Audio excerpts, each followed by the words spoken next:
Oh, thank you. You know, it's just a little composition that just came to me as I glanced up and saw you enter the lounge. As I entered the lounge? Oh, yes, indeed.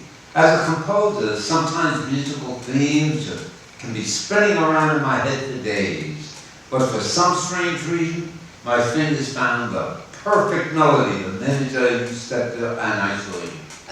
Well, I'm actually flattered that you would say that. Oh, but it's true. And if I were a painter, I would have taken my palette and, with a few strokes of my brush, would have painted your lovely face in a minute. All right, Mr. Pianoman, I think we may really be stretching the truth here just a little bit, don't you think? Oh, wait, I'm not finished. And if I were a poet, dear lady, I would take my pen and... Stop! This is a little too much. In fact, why don't you take your piano and your brush and your pen? No, I didn't mean to irritate you, my good lady. Yeah, buy you a drink. Thank you, but no thank you. Oh, please, take my sincere apology. It's just that the morning sun coming off the ocean caught your red hair at just the right angle, and created this lovely, radiant glow that practically blinded me. In a good way, you understand. Do you happen to know Chopin? I just love his fantasy impromptu. I play a little piano myself, you know, but I've always admired someone who can sit down and just rattle off a tune. Well, I guess when one rattles off enough tunes during one's lifetime, one of those rattled off tunes could possibly tickle one's fancy, just as it may have tickled yours. You are a strange man. It's so difficult to know whether or not I like you or hate you. Well, perhaps you could rattle off a tune with me. Would you please sit here next to me? Well, would you mind very much playing that opening theme once again? I'm afraid that my playing in public may be an embarrassment. Oh, you know, I totally understand. Here, you see, this is the melody that came to me when I first saw you.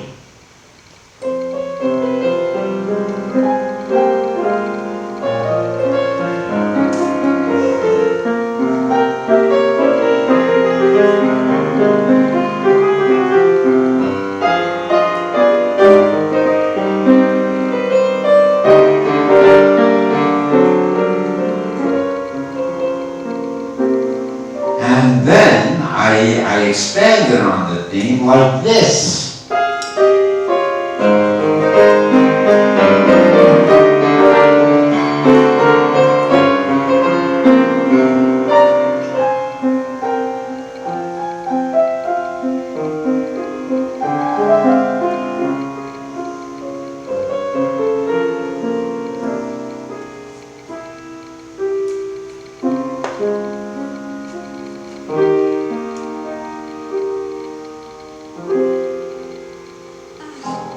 I just love that minor key.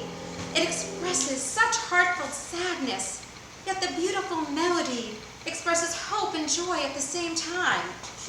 Well, you see, in creating a worthwhile composition, a fire must be stoked deep down in the soul of the composer by either a happy or tragic occurrence. If it lacks one of those two ingredients, the composition may lack the fire and passion to deliver the message.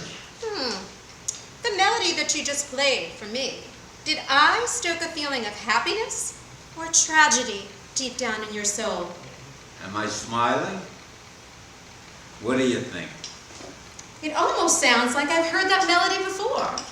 Well, do you realize for someone to say that is the biggest compliment a composer can receive?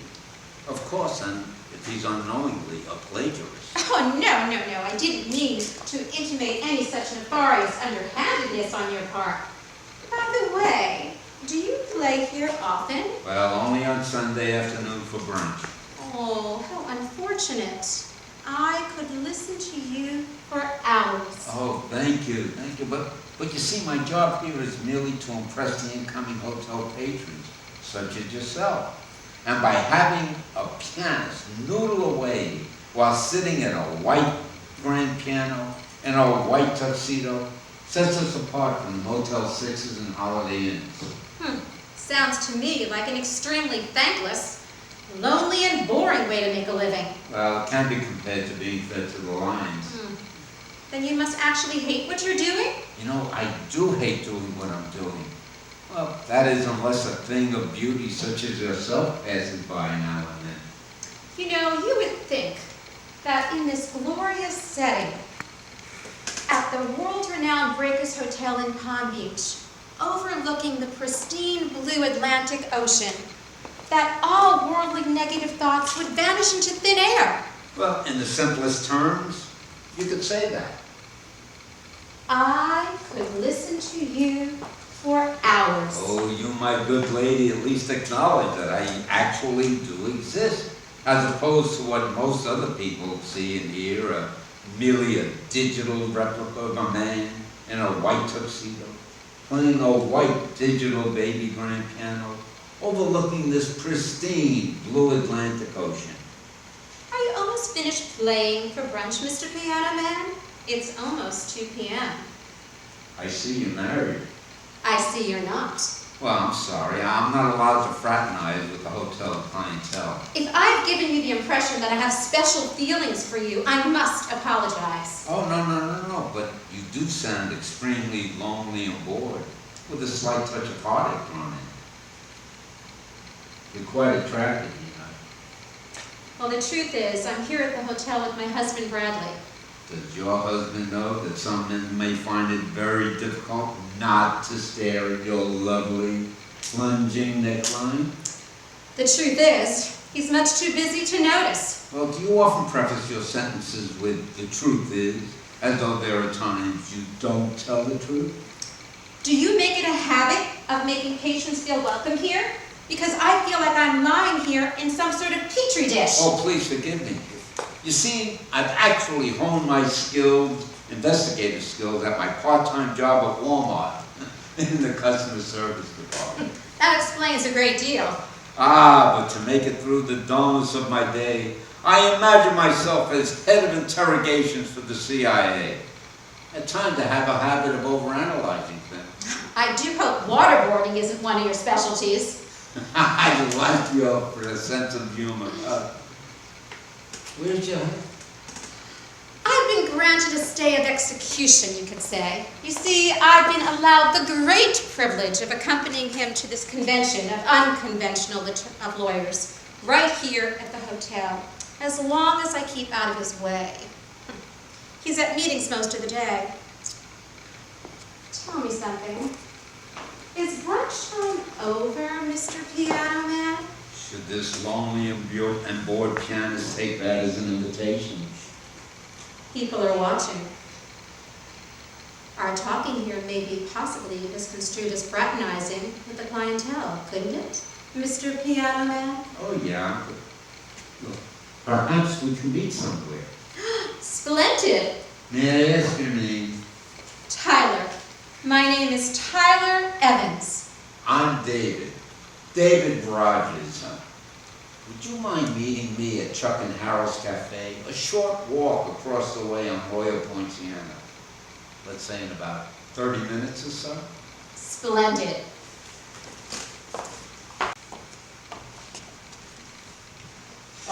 There you are.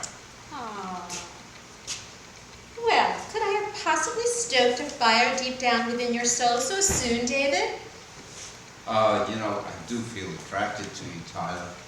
Tell me, David, could this rendezvous be something you do every single Sunday after brunch with whomever may be hanging next to your piano? Well, it would be quite difficult to prove that I don't do otherwise now, wouldn't it? Would you buy me a drink? Martini dry, 2 olives. Well, how in the world did you... Did I know your drink? Let's just say my Walmart investigative skills are still working. And what else do you happen to know about me? Perhaps I should order you a drink.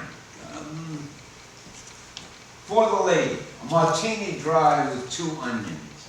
Make that 2 martinis. Coming right up, sir. You know, my husband had told me there was a fine pianist in the lounge, and that I might enjoy listening to him so as to pass the time away. Well, it seems our plan worked well. Plan? What plan? Oh, yes.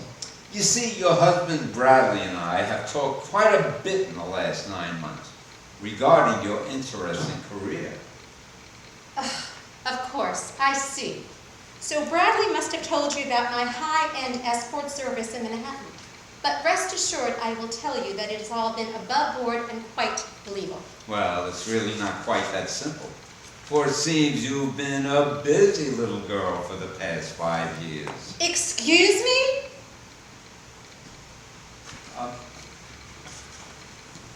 There you go. Thank you. Why don't we make a toast to you, Tyler, and all the wonderful things that the future holds for you. And to you, David, and I do hope that we can become good friends. Good friends? No. Being good friends would be quite unlikely, and let me explain why. Number one, I guess you didn't realize that some insurance companies take great pains in being absolutely sure that payments to survivors as a result of death are scrutinized with enormous zeal. I don't quite understand what you're saying. Number two, your name is not Tyler Evans. Your name is Tessie Malone, wanted in 2 states for the murder of your first 2 husbands. And I suggest that you do not make a scene, lady. There are police right outside the building. I don't understand. This is absurd. Oh yeah, perhaps so. But you see, a bit of evidence came to light 10 days ago when a 2008 Maserati was lifted from the Passaic River in New Jersey, divulging traces of your second husband, Tony Rubino. And then, just 48 hours ago, we received leads on the disappearance of your first husband, Bobby DeLuca, who mysteriously fell to his death in the New York subway.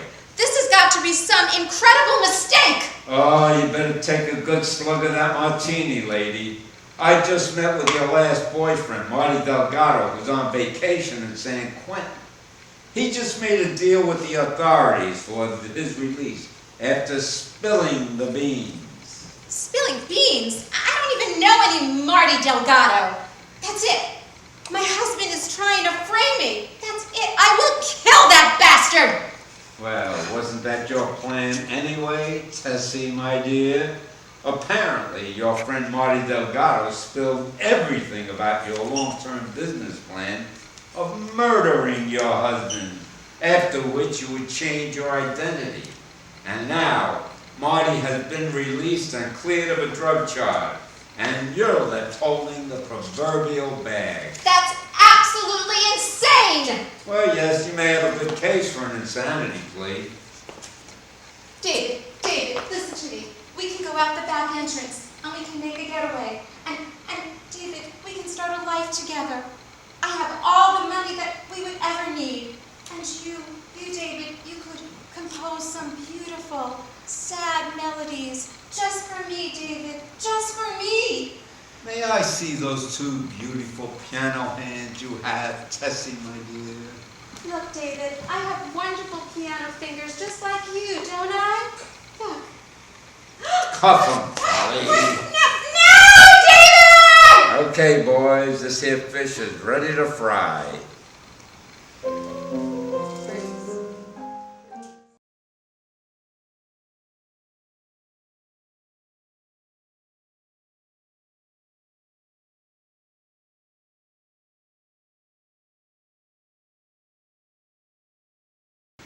My name is Lilith Miriam Bosworth, and I'm 13 years of age. I've always lived in a rather different world, one where it seems that material wealth takes precedence over genuine caring and loving. I thank God for the companionship of my darling cat Simon, whom I love very dearly. Since the very first day I was born, I've been cared for by a nanny, and then sent off to boarding school. So you see, I never did get to know my parents very well. As a matter of fact, in retrospect, they seem to be like actors on a stage. And quite bad actors at that. may I add. It's our 25th wedding anniversary, Johanna darling, and you're looking absolutely smashing. We do make an awfully handsome couple, don't we, Rayford? Oh, yes, yes, yes. Your radiance fills every nook and cranny of this room. Do you realize that, Johanna? Yes, I do realize that, Rayford. However, the attention I get from my admirers can be incredibly disconcerting and really rather bothersome at times. But if the truth be told, I've never ever heard you compliment in such a way, unless it was the night you seduced me 25 years ago. Oh, yes, yes, that is one of my very few faults. But look at that magnificent painting up there on the wall of you. May I say you are more beautiful now than ever, Johanna. Well, I have managed my body parts quite admirably, I'd venture to say. Well, be that as it may. Now, listen, let me pour out 2 glasses of champagne to celebrate 25 glorious years. Oh, French champagne seems to be the only thing the French have got right. Isn't that true, Rayford? Oh, yes, indeed. Yes. But also, I have taken the liberty of having the chef prepare your favorite dish, les rouleaux de feuilles de ducelage à la saucisse blanche. Oh, brilliant, absolutely brilliant. Oh, darling, I'm so thrilled. Just thrilled. Bubbly for my love. Oh, this is so terribly thoughtful of you, Rayford. Terribly thoughtful of you, Rayford, but hasn't this got a bit, I'm sorry, hasn't this got a bit of bite to it, my darling? I need to try the champagne and say how lovely it is. Oh, Rayford. Yes. But actually, I'm rather shocked that you were so kind and thoughtful to me. You haven't been like this in a long time. Perhaps you're turning over a new leaf, as they say. Perhaps that is so. Now, here's to 25 years of 25 years of what would you say, darling? Well, I'd say 25 years of 25 years of a bloody good marriage. Hey, yes, what, hey? Just to a bloody good marriage. Yes. Oh, but stop, Rayford. Huh? Haven't you forgotten something? Oh? My strawberry. You know I can't have my French champagne without my strawberry. This is so inconsiderate of you, Rayford. I need my strawberry. How frightfully forgetful of me. Let me see now. Here's a big one. This should satisfy your constant urge to have a strawberry with champagne. Well, that makes all the difference in the world, doesn't it, Rayford? Oh, jolly good. If you only knew. If I only knew what, Rayford? Oh, if you only knew what this moment means to me, darling. Words cannot describe my joy. You and me forever, Rayford. You and me forever.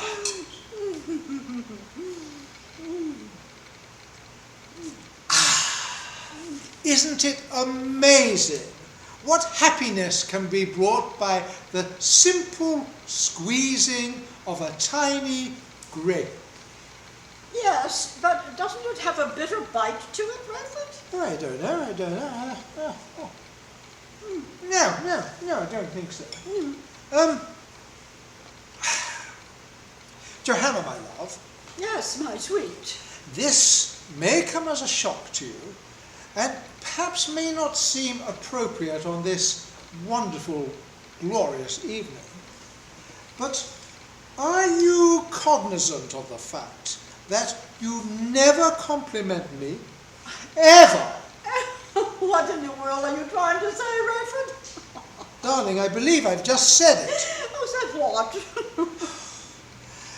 Darling, this is so absolutely typical of you and your constant tendency to bury your head in the sand concerning our so-called relationship. My heavens, Rayford!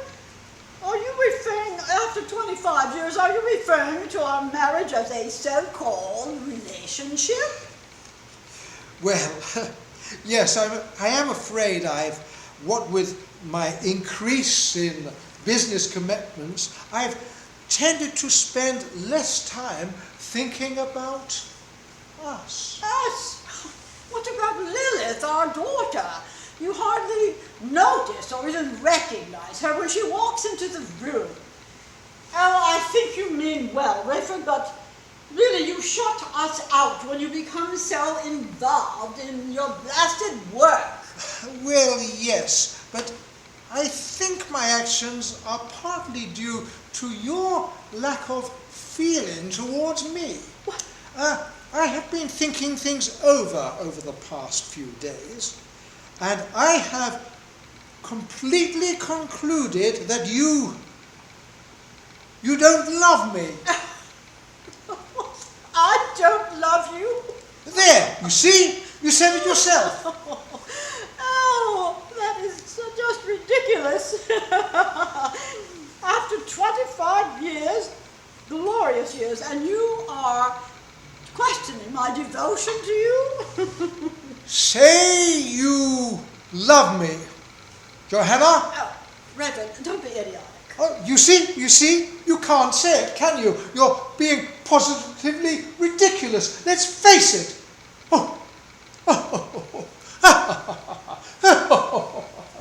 I'm afraid I got a little carried away. I'm so sorry, darling. Let me pour out a little more of this champagne.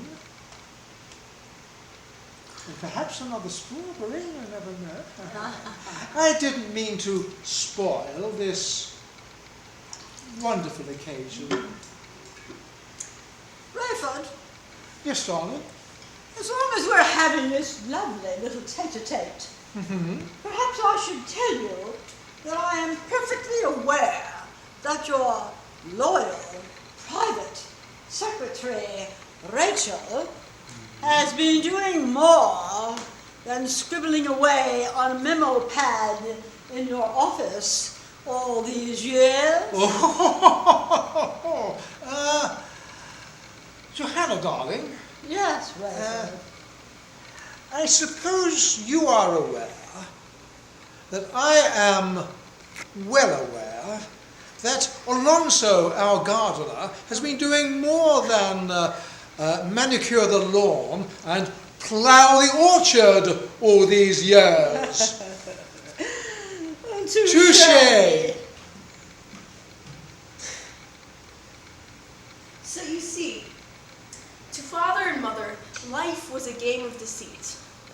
And father probably began straying when mother could never possibly show any love or compassion for anybody, except for maybe our cat, Simon. Alas, he had come to realize that Rachel, his secretary, had much more to offer than dear Mum. And poor Mum had come to realize that Alonzo, her gardener, was very good with his hands. So you see, things at this juncture in their lives looked a bit cloudy, with a good chance of heavy rain. Rayford, doesn't this champagne have a bitter taste to it? Bitter, you say? Yes, bitter, I say. In fact, it's absolutely vile. How dare you serve me this ghastly, stinking drink? Is this some sort of joke? Absolutely vile, you say? Yes, vile, I say. Oh, no, my darling. This is no joke. This is, how should I put it? This is what one might describe as poison, my love. What? And technically speaking, one drop could kill the entire Russian army. What are you saying, Rayford? I see. How very amusing. How amusing. Yes, you see, I've finally decided to dispose of you, as it were. And this particular poison is just what the doctor ordered. Now, you may not find yourself absolutely sort of aware of things quite soon, but try to concentrate as much as you can, because we don't have very much time left together. Oh, Rayford, you always had a penchant for cheap jokes. I demand that you stop this deplorable charade. Charade, you say? Hardly, my love. I'm having trouble breathing.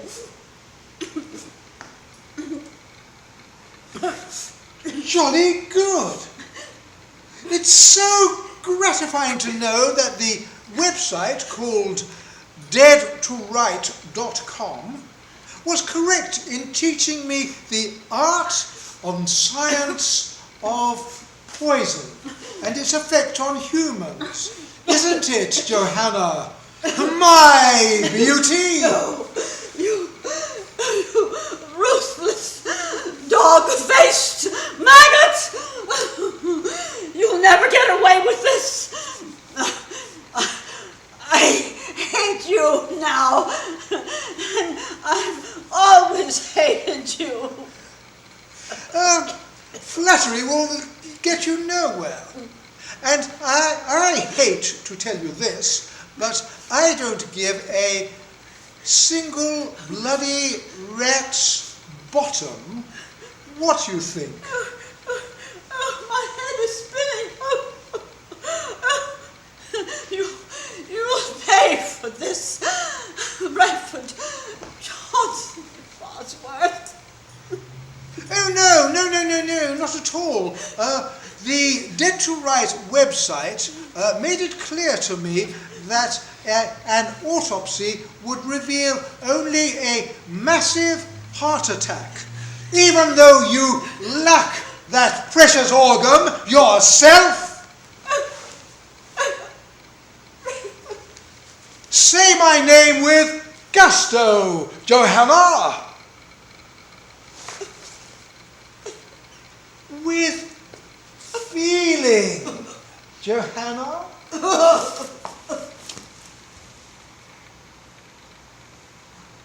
Johanna.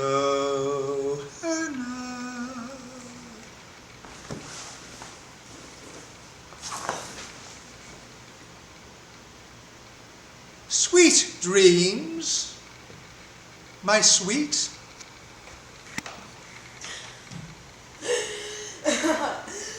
Oh, yes. Poor mother. She's quite dead now. And oh, yes, poor father.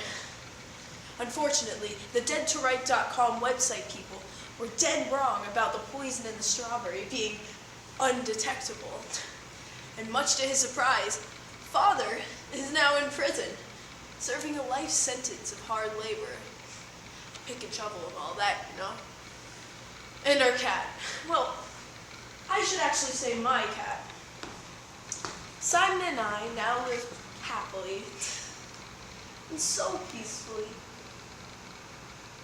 at my uncle's estate in Cornwall.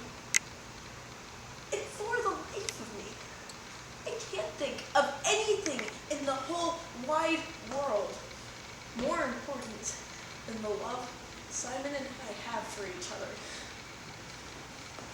Isn't that right, Simon?